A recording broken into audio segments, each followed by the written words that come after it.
يا صباح الفل والهنا، صباح السعادة، صباح الحلويات، صباح يوم جميل على الناس اللي وحشوني كتير كتير كتير.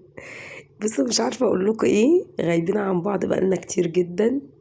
ما سمعتوش صوتي بقالكم كتير جدا. ما شفتش كومنتاتكم الحلوة ولايكاتكم الجميلة بقالي كتير.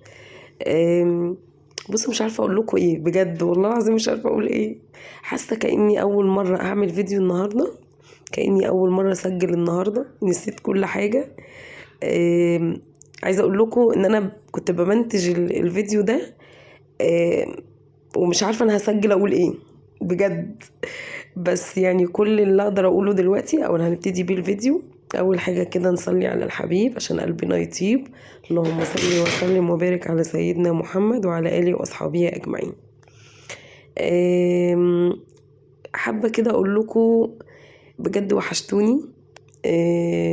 غيابي عنكم طول، انا عارفه. ناس كتير بعتت قالت لي في ايه، انت ناويه تقفلي القناه ولا ايه؟ مش ناويه تنزلي فيديوهات تانية ولا ايه؟ عايزه اقول لكم بجد انا مش عارفه، ولغايه دلوقتي مش عارفه. كل مره بنزل فيها فيديو او كنت بنزل لكم فيها فيديو، ما كنتش ببقى عارفه هنزل تاني ولا لا. بصوا، مش عايزه ندخل في تفاصيل كتير لان بجد مش هعرف اقول اي حاجه دلوقتي. آم، مش هعرف اوعدكم بحاجه مش عارفه هعملها ولا لا. بس كل اللي انا اقدر اقوله لكم، يعني حابه ان انا انزل فيديوهات بصراحه، بس مش عارفه. يعني الفتره الجايه هنزل ولا لا عشان ما اخلفش وعدي معاكم. بس انا بصراحه مش هكدب عليكم، كان عندي الفيديو ده قديم. الفيديو دوت من تجهيزات حاجة العيد، عشان تبقوا عارفين يعني. شوفوا بقى من امتى. العيد الصغير التاني قرب يجي واحنا لسه بننزل حاجات العيد اللي فات. بس ايه الفكرة بقى ان انا انزل لكم الفيديو ده؟ عايزين نفكر بعض كده بالروتينات بتاعتنا والافكار اللي كنا دايما بنعملها سوا، وازاي ان انا اقدر اسعد ولادي وبيتي باقل حاجة. ما كلفش نفسي.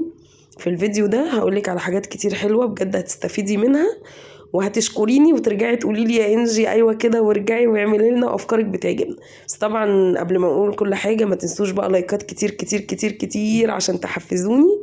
وعايزه كومنتات حلوه بقى تفتح نفسي وتحفزني ان شاء الله ما اقطعش عنكم تاني وانزل لكم فيديوهات كتير. ايه بقى الفكره من الفيديو دوت، وليه انا منزله فيديو من حاجه العيد وهتستفادوا منه ايه؟ تعالى اقولك. طبعا احنا دلوقتي في الشتاء، وناس كتير طبعا الشتاء ده بيخليكي دايما مكسلة، مش عارفة تعملي ايه. الولاد دايما عايزين حاجات حلوة. انتي نفسك بتبقي قاعدة عايزة تغيري في الاكل وفي الشرب. مش شرط يكون في عيد، يعني مش شرط فيه يكون عيد عشان تعملي مثلا شوية بيتي فور، لا. طريقة البيتي فور سهلة، اعمليها وخليهم عندك. تعالي مثلا يوم خميس، طلعي شوية البيتي فور مثلا زينيهم كده.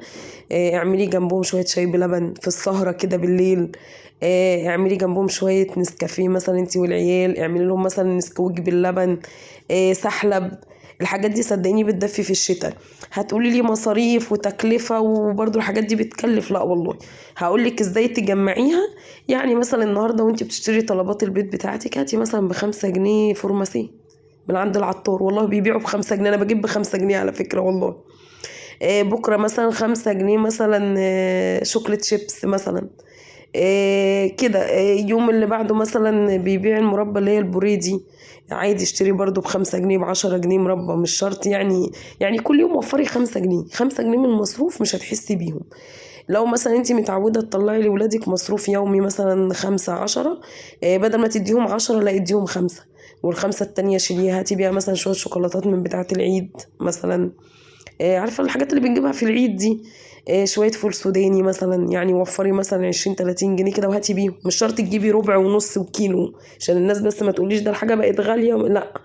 يعني وفري مثلا معاكي 20 جنيه، قولوا معلش وزني بال20 جنيه دي لب. قولي له مثلا وزني بال20 جنيه ديت مثلا فول سوداني. وزني بال20 جنيه دي شوية شيكابون. والله مش بهزر، يعني ما تقوليش مثلا ان لا الحاجه غاليه، لا والله. يعني اعملي كده. هتلاقي نفسك مثلا عبال ما يجي عليكي يوم الخميس، هتلاقي نفسك جايبه شويه حاجات حلوه. يعني بصي، حاجات العيد دي بتتباع عادي، يعني لو رحتي اي ميل هتلاقيهم بيبيعوها، مش في العيد بس. كل يوم كده وفري حاجه هاتي منها. طبعا كل يوم هتوفري بقى من فلوس الولاد، تخنصري حاجة مش تخنصري يعني، توفري كده من فلوس البيت طول الأسبوع، وتيجي يوم الخميس تجيبي بقى شوية لب. مثلا في وسط الأسبوع كده برضو 10 جنيه هاتي بيها ترمس انقعيه، وعلى يوم الخميس بقى تعمليه. والله تعالي بقى يوم الخميس كده في السهرة، بعد ما تخلصي كل اللي وراكي، الولاد بقى صابحين اجازة المدارس، وانتي مثلا لو بتشتغلي خلاص صباح عندك الجمعة اجازة او ما بتشتغليش، وبالليل كده في السهرة شوية اللب مع شوية فول سوداني، شوية بيتي فور، فاهمة كمان. ممكن تعملي القراقيش، ممكن تعملي بسكوت زي بسكوت اللي بنعمله في العيد عادي. يعني كل مدى ممكن توفري كده من فلوس البيت، مرة تعملي شوية بسكوت عادي زي بتاع العيد، مش شرط نستنى العيد عشان ناكل بسكوت يعني. ممكن تعملي شوية قراقيش حلوين قوي في الفطار، هينفعوك انتي والولاد يوم الجمعة الصبح. تقومي مثلا كوبايتين شاي بلبن، كل واحد كام قرقوشة كده في طبق وهتفطر. صدقيني الحاجات دي بتبسط جدا. اتمنى الفيديو النهاردة يكون عجبكم، وادعولي اقابلكم في فيديوهات تانية كتير، واقول لكم مع السلامة.